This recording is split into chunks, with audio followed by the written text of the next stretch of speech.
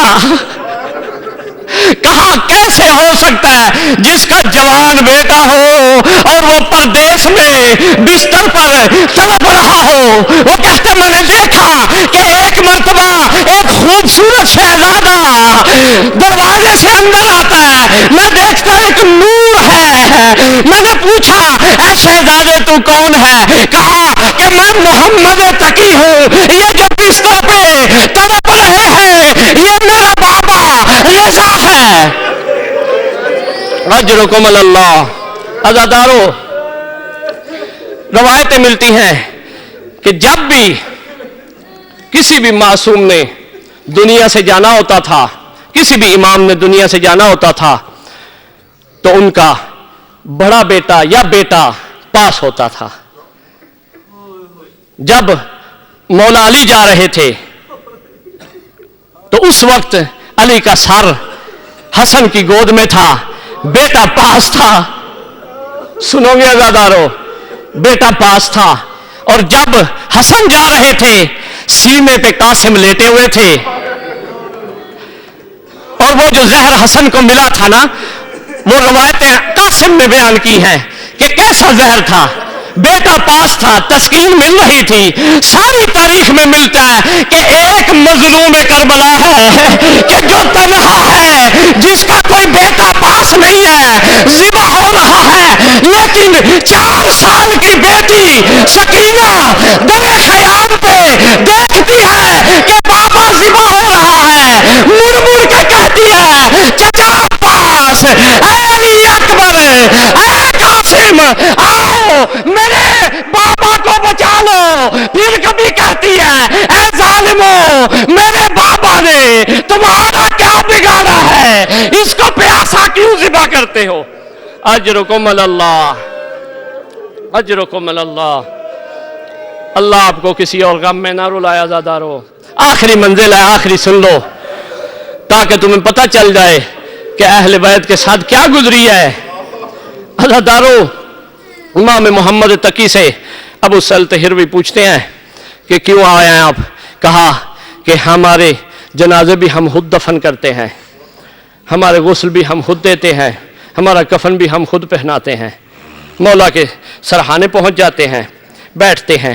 اس کے بعد عزادارو، ایک مرتبہ مولا کہتے ہیں کہ اے محمد تقی، ایک دفعہ مجھے زمین پہ لٹا دو۔ زہر کی شدت اتنی سخت تھی کہ بستر پر مولا تڑپ رہے تھے۔ مولا نے کہا میرے سینے کے ساتھ لگ جاؤ تاکہ مجھے کچھ تسکین ملے اور امامت کی جو راز ہیں وہ تیرے تک منتقل ہو جائے۔ عزادارو، مولا تقی امام کے سینے کے ساتھ لگتے ہیں۔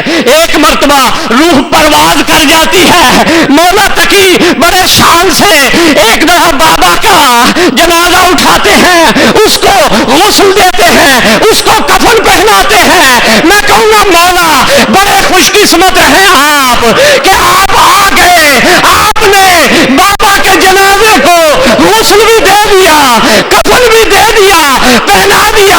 ہائے سید سجاد، 12 محرم کو مولا آتے ہیں، کفن ملتا نہیں، غسل دینے کے لائق بابا کی لاش نہیں ہے۔ ایک مرتبہ چٹائی میں رکھ کے سید سجاد قبر میں ڈال کے لکھ دیتے ہیں یہ پیاسے کی قبر ہے۔ اجرکم اللہ۔ عزادارو، آخری منزل ہے، برداشت کرنا، مجھے معاف کر دینا۔ کیا ہوا؟ جنازہ اٹھا۔ روایتیں لکھتی ہیں بڑی شان سے اٹھا، بڑے مومن تھے، بڑے موالی تھے، جنازے کے پیچھے چل رہے تھے۔ بڑی شان والے جو جنازے ملتے ہیں نا اہل بیت کے، ان میں سے ایک جنازہ مولا رضا کا ہے، لیکن باقی جنازوں کا کیا حال ہے؟ رسول کا جنازہ کچھ افراد ہیں، بطول کا جنازہ رات کو اٹھتا ہے، علی کا جنازہ رات کو اٹھتا ہے اور ظلم بڑھ جاتا ہے۔ ایک جنازہ ایسا ہے جو جانے لگتا ہے، رسول کے روزے کی طرف اتنے تیر برسائے جاتے ہیں کہ زینب تیر نکالتی ہے، کہتی ہے تاج رسالت دیا ہے. ماتم رضا علیہ السلام